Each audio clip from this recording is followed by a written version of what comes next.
Morning বন্ধুরা, আবার তোমাদের সাথে চলে এসেছি সঙ্গীতা চ্যানেল থেকে একটা নতুন ভিডিও শেয়ার করতে তোমাদের সাথে। তো বন্ধুরা, এই বেরিয়ে পড়েছি সব ব্রাশ ট্রাশ করে, বা এখন হচ্ছে কি যাচ্ছি মর্নিং ওয়াক করতে। আর আজকের বেশি ভিডিও শ্যুট করতে পারলাম না, কেননা সকালে আমার অনেক উঠতে দেরি হয়ে গেছে। যাই হোক, এই রামকৃষ্ণ মিশনারির ভিতরে অনেক গাছ আমি দেখছিলাম। হ্যাঁ, তো দেখো, এর ভিতরে একটা সাদা গাছ আছে, আমার খুব পছন্দ হয়েছে। কিন্তু সাদা গাছটার মানে ফুলগুলোও খুব সুন্দর ছিল। যাই হোক, আমি চেষ্টা করব ওই ফুল গাছটা কেনার। তো বাড়ির দিকে রওনা দিচ্ছি, আমার ওয়াক হয়ে গিয়েছে। আর বাড়িতে চলে গেছি, ড্রেস চেঞ্জ করে নিয়েছি।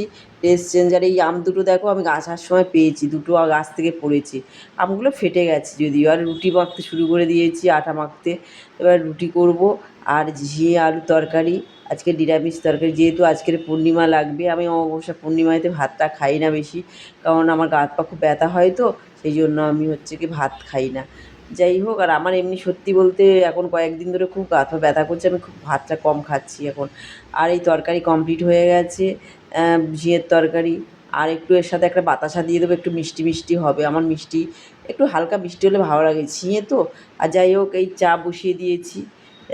এটা চা ছিল না, এটা হচ্ছে কি ছোলা সিদ্ধ হচ্ছে, সরি।